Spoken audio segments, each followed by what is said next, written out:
For 2026, there's a lot of excitement about EVs. There are some new models that are coming out, from the inexpensive Nissan Leaf on up to the Porsche Cayenne and everything in between. I'm super excited to talk all about them and look forward to what's coming out in 2026. I'm Liv. I'm Patrick. We're the electric duo. Let's go.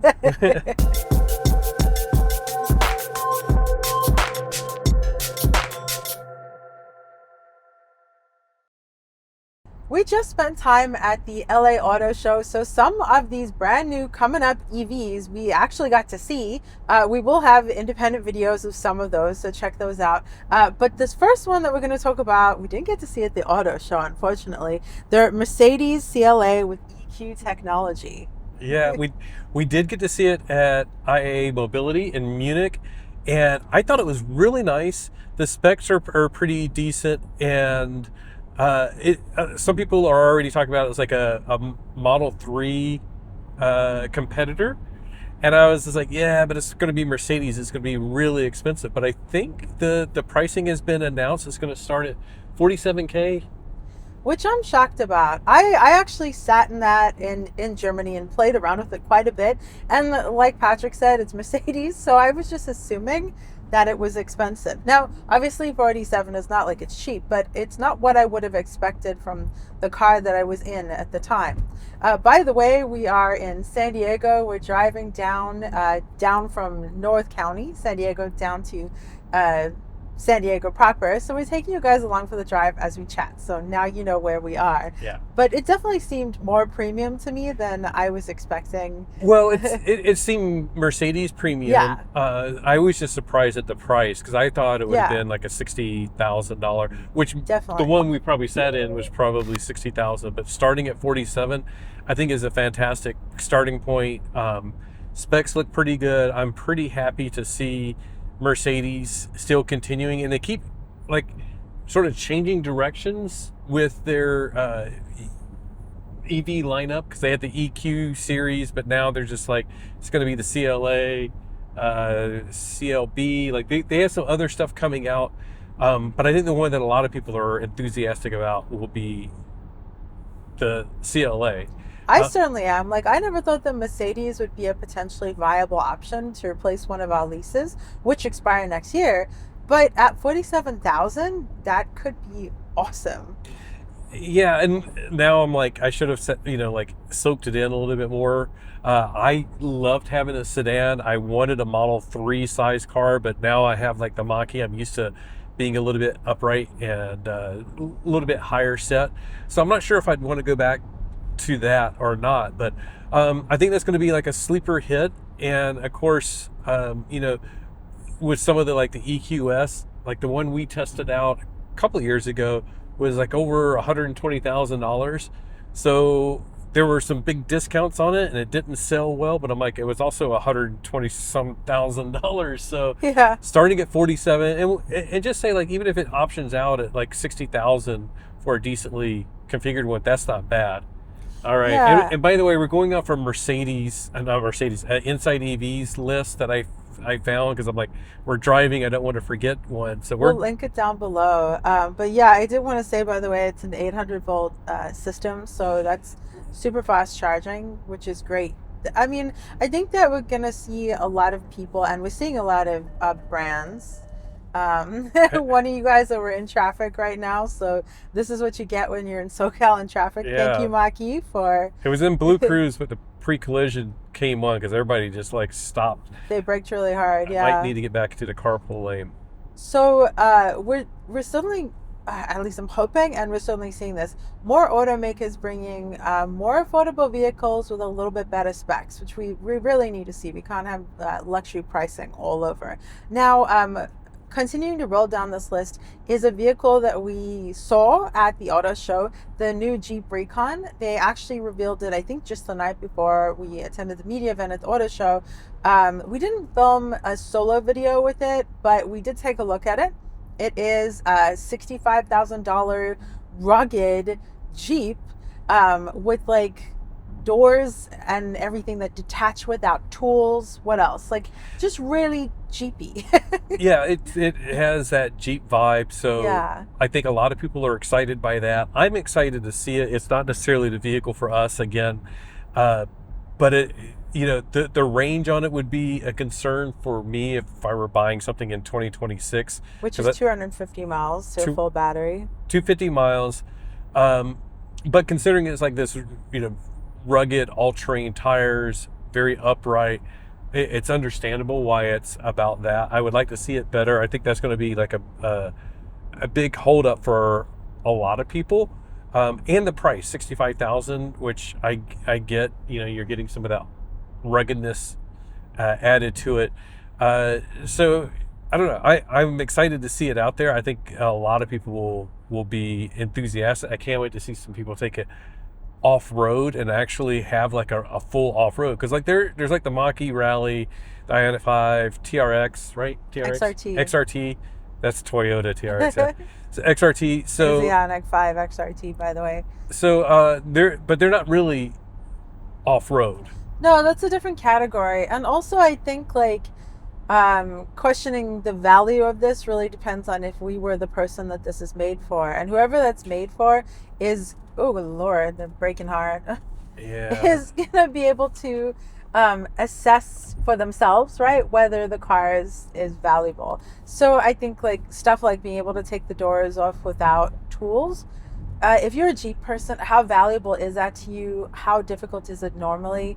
Like, there's a lot about the way that a vehicle functions that is personal to the person who it's sort of targeted to, that I think would be really interesting to see. So not just off-road, but also like, does it do all sorts of Jeep things, which includes like being immensely customizable, right? I would love to give it a try, like take it off-road and stuff like that.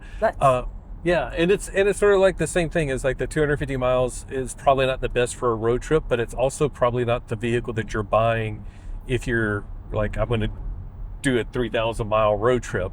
Probably regularly. Not. No. So yeah, I'm excited. Let us know what you think about that. Oh, what's next? Here's I know this is kind of fun because like it's a surprise list.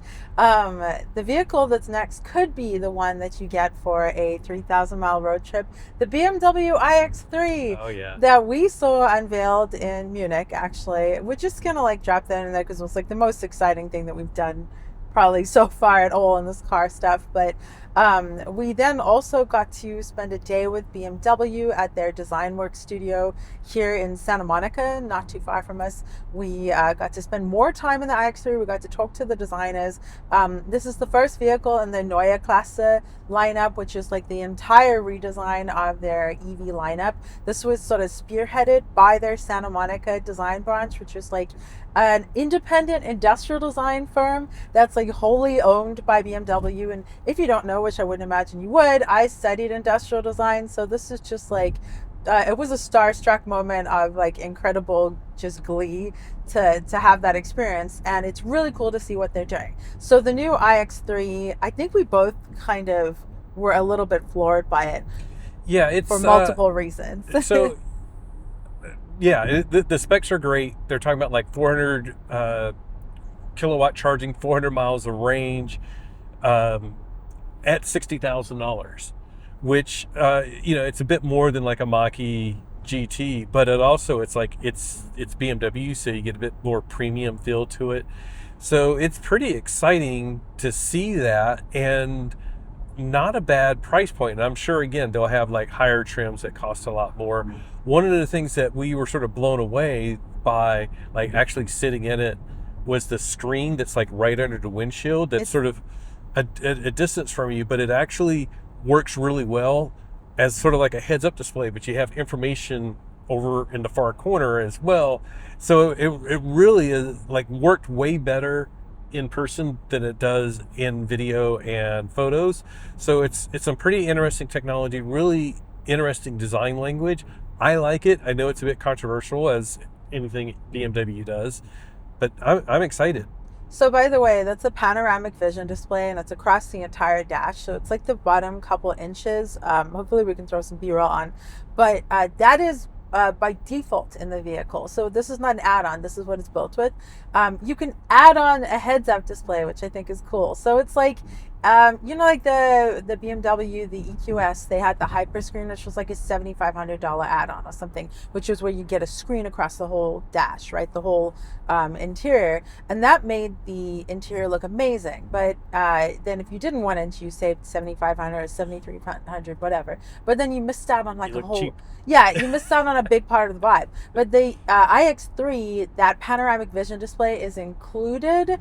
And it's really kind of an integral part of the cabin because they're very like information heavy but uncluttered, which is cool. So everything's very streamlined to the point that like their center screen, the multimedia display, is at an angle so that the steering wheel doesn't sort of cut out any portion of the display. Like on the Equinox EV, if you haven't watched our things we hate about it, spoiler, we love the Equinox EV, but if we had any things we didn't like one of the things is that the steering wheel blocks some of these sort of essential functions. So I think it's really cool that BMW considered that and like added it to the streamlined nature, but still kept it like information rich. So that's a super sweet car that obviously we have kind of a crush on, huh? And they're coming out with a range of vehicles from BMW with the Neue Klasse design language, and i3 is coming. Like all of these are coming. iX3 is the first. They're starting to make them in Europe at the end of 2025. They're going to be making them in South Carolina, and they'll start being available in the US in summer of 2026. So I'm really looking forward to seeing those. And I've heard a lot of other Mach-E owners talking about like, this is what's going to replace my Mach-E. And I could see that for us, although I want to just get a Mach-E Rally, but that's another thing. In Adriatic blue. Adriatic blue with white wheels. For us. Yeah. Obviously now rolling into kind of the perfect segue is the BMW i3 is coming. Yep. So that's the sedan, basically. Nothing like the OG i3, which is one of the cuter cars that I've considered. Little cutie pie, little panda. No, this is not that. This is just a normal sized sedan. Yeah, and it will be a competitor to the Model 3 and the CLA. So it's we don't know much about that one yet. That one would be one to keep an eye out on. So I'm excited for that. What's next? Next are our more affordable intros. Finally, the Chevy Bolt is back. It's basically in the form of the Chevy Bolt EUV. It's been about 3 years since we've seen the Chevy Bolt. Because it was 2023. So 2026, the new Chevy Bolt is back in its sort of more large SUV form. And it looks kind of a lot like it used to, but yeah, minor tweaks, minor aesthetic tweaks, but like larger internal tweaks. 3 times the charging speed, so pretty much the same charging speed as the Mach-E, right? Good range, good charging speeds, and the price is under $30K. So that is just I think this is going to be one of the biggest new things for EVs in 2026. And like, we're going to have this little rough period as the tax credits went away, but I think once we start getting this, and we're going to talk about the Leaf next, it's really exciting to see affordable options coming out. And everybody knows the Bolt, they're familiar with it. It's not going to be fancy, it's not going to do a lot of the things like with the hyper screens or anything like that, but you'll be able to get Super Cruise on it. There's some decent tech in it, but the main thing is like good quality, solid EV that's affordable. And one of the things I'm excited about, again, talking about the lack of tax credits, which is disappointing we don't have it, because we'd be talking about under $25,000 with a tax credit. But the main thing is like, we'll be able to sort of go like, if you're considering a gas car for not much more, you can get this Bolt EUV or Bolt EV, just Bolt, sorry. Chevy Bolt. Chevy Bolt. Yeah. And it's a good deal for you. And you don't have to worry about like, do I qualify for the tax credit? How do I do the tax credit? I need help to do the tax credit. It just simplifies things, and it just is straight bottom line. It's a good car. You should buy it. Look at all the benefits. So we, I believe, filmed a separate video with the new Chevy Bolt. We saw it at the auto show. They had one of what I think is one of the coolest sort of Bolt enthusiast slash press drives, which was on the Universal Studios lot. So people were able to like drive around the Desperate Housewives set and the Good Place, and where Back to the Future, their center area. So they did that. We were not attending that. It was for previous Bolt owners. Yeah, it was for previous Bolt owners. That's so cool. Yeah, which was a really, really cool way to do it. But I've been excited to see it. We obviously saw some people enjoy it then, and it did not disappoint. We saw it in habanero orange. Is that it? Orange. Why do or I red? always forget it? Yeah. Habanero. Yeah. Anyways, and also a beautiful blue. And I just think I really love the Bolt.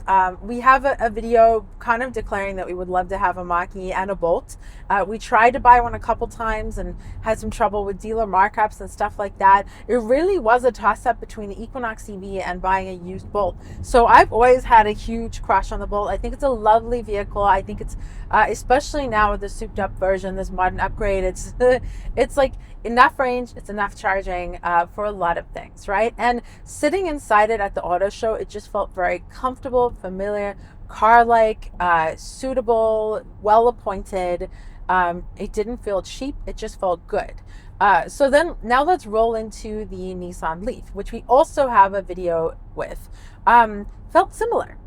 It certainly felt similar, but it felt different.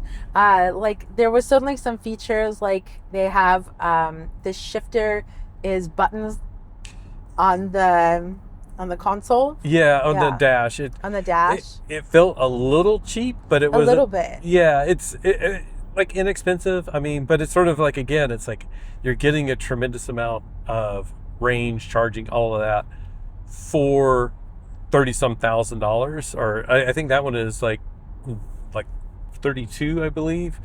So you're still getting like something really good. And the top of the line is like 38 and has like the electrochromatic roof so that you can tint the roof. And so like, I think that's really cool. Like we saw that years ago and it was like, wow, that's like a fancy option on a car. And then now it's like on a $38,000 Leaf, which is a really fun option, a fun thing to have. And, something else that's just sort of nice to see becoming more affordable. And one thing that surprised me seeing the Leaf in person, people were saying it sort of got a more SUV vibe. It does, but it still feels really small, like compact. So it doesn't feel like like you're deciding between a Leaf and an Equinox. It feels way smaller than an Equinox.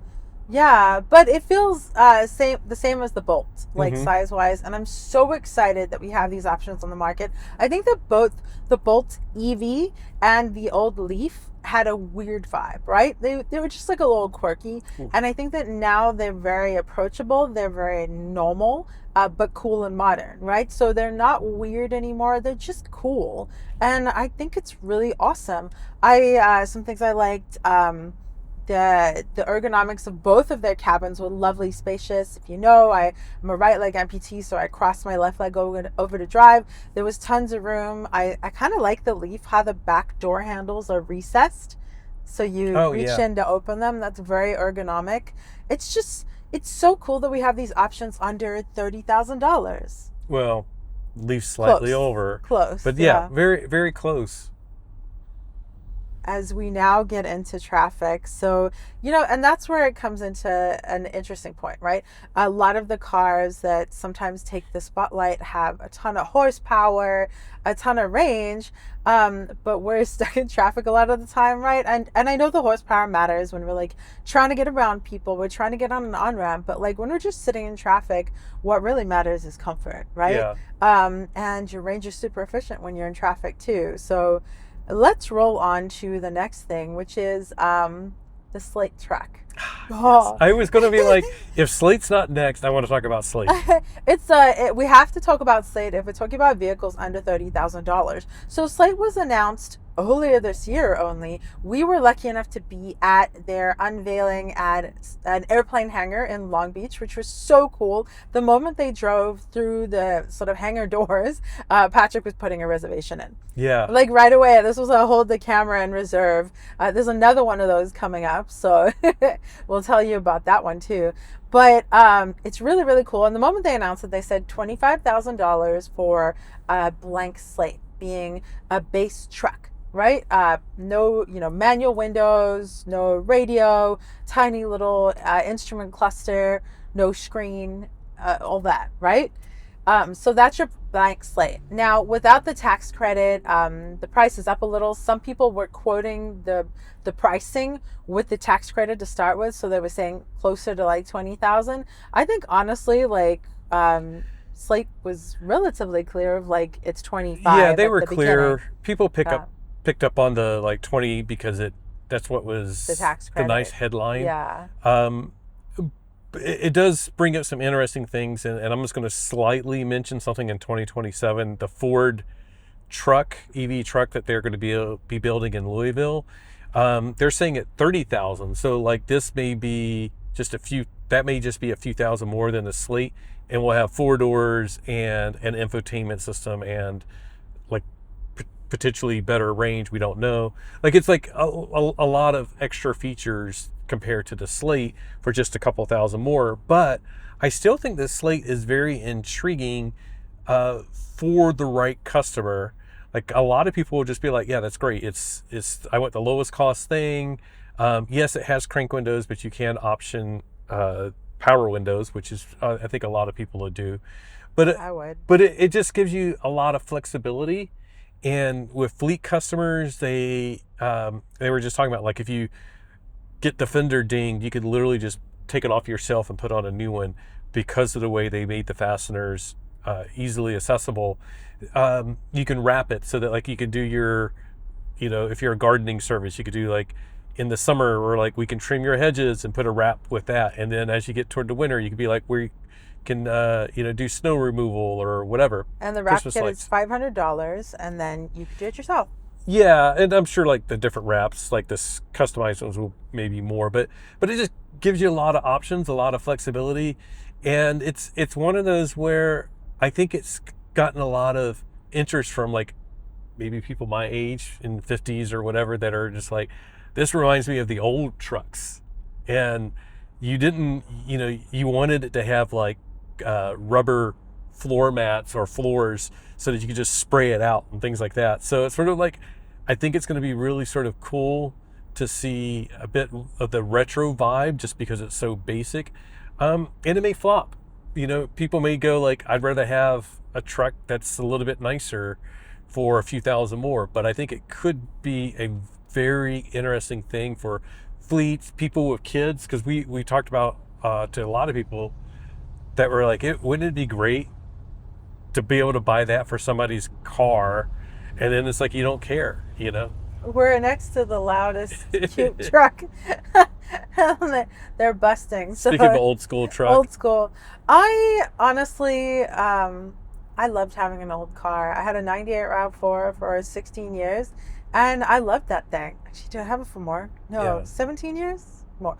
Anyways, I loved that thing, and I loved that I didn't mind if it got a little scratched up. I took the rear seats out, so it was only a 2-seater. I mostly like threw stuff in it. We hold a lot of things in that, including my trike, and it was nice having a car that I didn't have to worry about that much. But I also love the feeling that if something did happen, like you scratched it, like you said, it would be cool to know you could save up and then like pop off that panel and then replace it, right? Replaceability, fixability, customization being built in without it being something that's necessarily a complete luxury or excessive. That's just really cool. I think that's really cool. And we talked about like, it may be ideal for us, there could be a lot of things that would work, but it could be like, I could justify it by saying like, we could have a nice car. We're going to take that on road trips. That's when we're going out for, whatever. But like, nice to hop in something like the Slate when we're going downtown, parking may be sketchy or whatever, and just not worrying about it because it's just, and it's The range isn't going to be great on it. A couple, 200, 250, I think it is.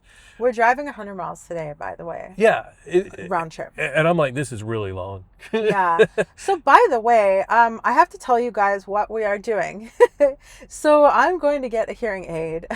So my hearing was damaged in the bombing that injured me. If you're interested in that story, I think we have it, right? Somewhere. We'll link it. But a hearing aid is not covered by insurance, unfortunately. My hearing's gotten pretty bad. It's been really challenging. So I reached out to a company. Rude. I reached out to a couple companies to be like, please, can I test your hearing aid, right? Because we test out smart stuff. And Beltone is giving me a hearing aid, which I'm so excited about. I'm so excited that I get to hear it's not something that I was going to get covered through health insurance. So I don't know when that was going to happen. So now I can hear that guy. But I want to bring it up because they were also giving away a hearing aid now. Was that the car? Yeah. It tracked onto the back of the bike. Yeah. That was not comforting. So I'm like, that's a getting fail. too close. Yeah. So pay attention when a bike is coming between you and the other car. So anyways, they're giving away a hearing aid for the season. I think it's like here for the holidays, like here, haha. So I'm going to put the link down below. So if you need a hearing aid or if you know someone who needs a hearing aid, share the link with them and have them enter. And I think it's like up until December 31st. So cool. I'm sure we'll have this video up before then, but I think that's really cool. Yeah. Okay. So Slate, we still have a reservation for Slate. I'm still honestly really excited about it. Yeah, I mean, I think the coolest thing is like, not that it's inexpensive, but it becomes like an easier purchase. Like if you're buying the iX3, you're like, this sort of has to meet all of my needs because I'm spending so much money on it. But a Slate is sort of like, yeah, let's give it a try. What's the worst that can happen? And it would meet all of our needs, really. Well, for the run around town, it's like, it's fine. Like this morning I had to run to the dentist. It's like, and you took the Equinox. I took the Equinox. Yeah. That would be a perfect, and even like this. Of course, I don't think it's going to have any advanced driver's assistant stuff. Right. Yeah. So that I may not want to do the 100-mile round trip. So that, put Comet AI on it. I bet they'll work on it. If they're as open as they say they are, that would be perfect. So there's potential. Anyways, you have to let us know what you think. Do you think we should get a Slate? What are you interested in? Do let us know actually what you're interested in. Wait a minute. We must have jumped far into the future because these are exciting future vehicles. Let's go back. And after the Slate is the next vehicle that we reserved. Yeah. Not this last year, the year before. Right? It might have been the year before. It was a year before. The Rivian R2. So we were fortunate enough to be at that reveal as well. It's their Laguna Beach facility, their flagship, basically a beautiful old theater that they did the reveal in. They rolled out the R2. Patrick and I were like across the way from each other as it came out, and I saw him immediately reserving it. And then they rolled out the R3. And I tried to reserve that, but they're like, that's in the future. It's not for reserving yet. Yeah, so we'll talk about reality first. The R2 is smaller than the Rivian R1, more affordable, doesn't really cut many corners, but not many. It does for some people that will, like, it doesn't have air suspension. It's not going to be 800 horsepower, so it does cut corners. But for people like us, it's sort of like those are corners we don't really care about. Yeah, we don't. And the same with the size. It's smaller. It's, I don't know, maybe Bronco Sport size, Perfect. Maybe slightly bigger. Gosh, it's hard to compare sometimes. I always thought the R1T and R1S from Rivian were hard to compare. And the R1S is actually slightly smaller than the R1T. But anyways, the R2, you can actually see one of the videos that somebody else put up, and I'm literally looking down and reserving on the phone as I'm filming. We got to see a pre-production model at the LA Auto Show. They're getting closer and closer. They've moved the NACS port to the left rear, so it'll make it easier to charge it at Tesla superchargers with the short cables. But yeah, it looks like as you're walking up and from a distance, you're just like, there's there's an R1S, and then as you get closer, you see like, oh no, that's an R1S. The one in the middle is an R2.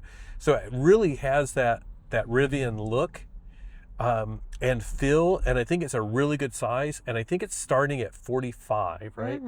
So I think it's going to be really appealing to people, and it's just like, you know, one of these other options.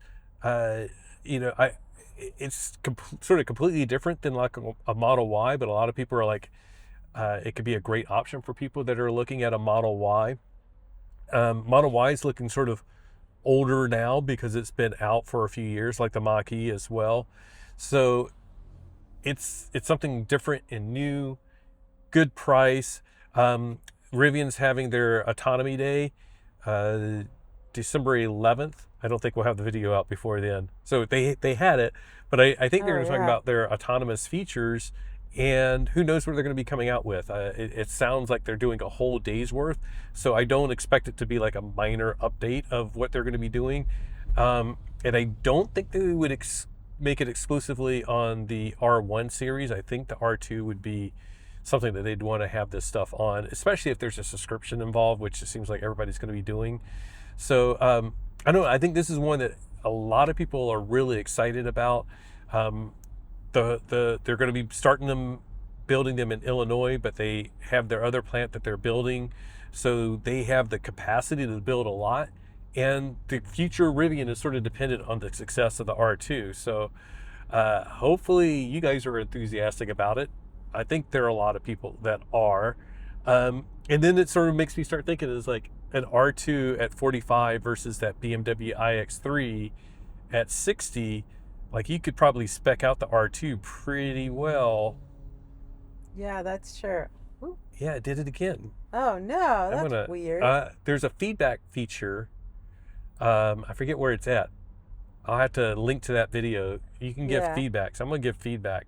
Okay, so by the way, you were saying 45,000, and that made me think of Telo. There's all these interesting comparisons, right? So Telo, we have a video with them. I hope we don't run out of cards because we got a lot of references.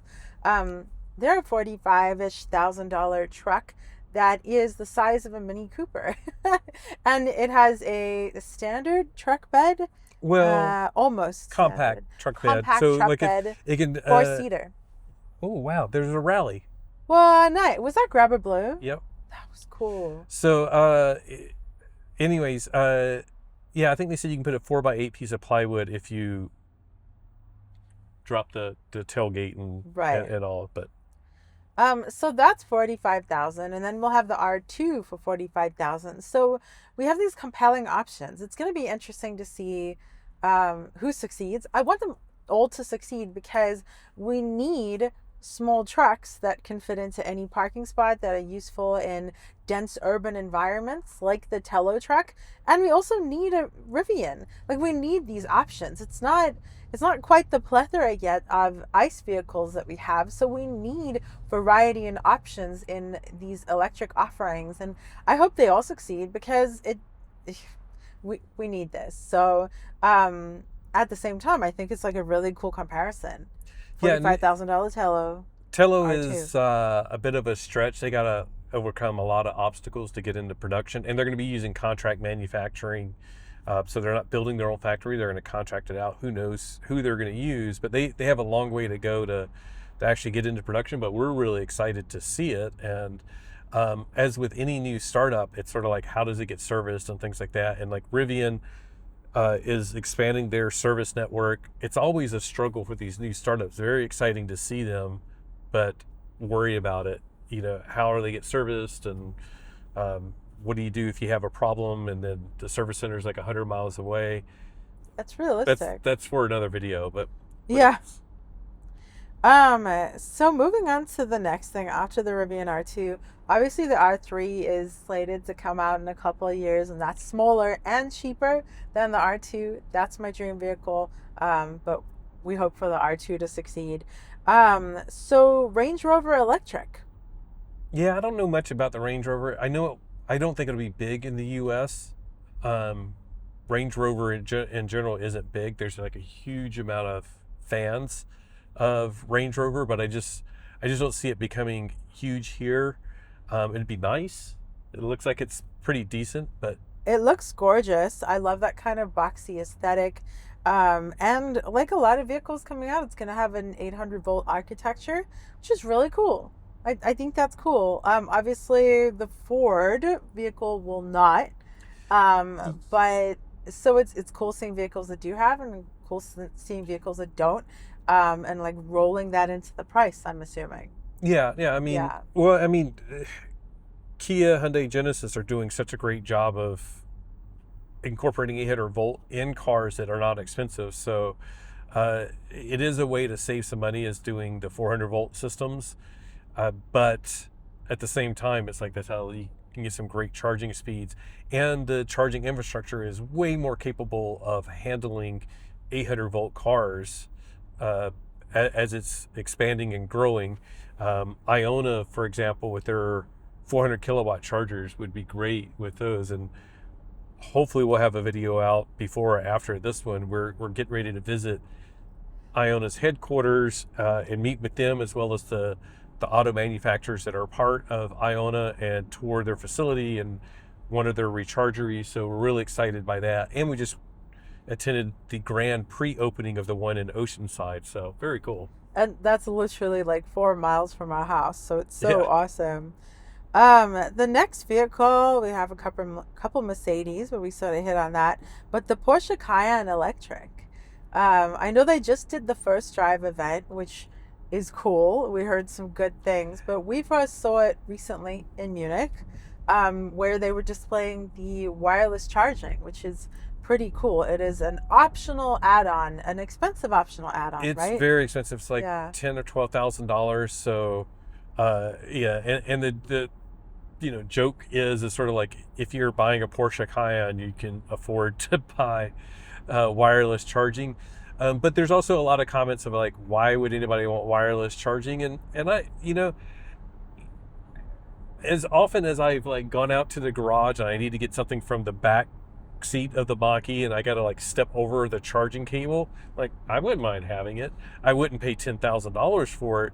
But if you told me like maybe it's a couple $1,000 addition, and I can install it and it's in the garage, and then like this EV would have it, and then my next one would also have it.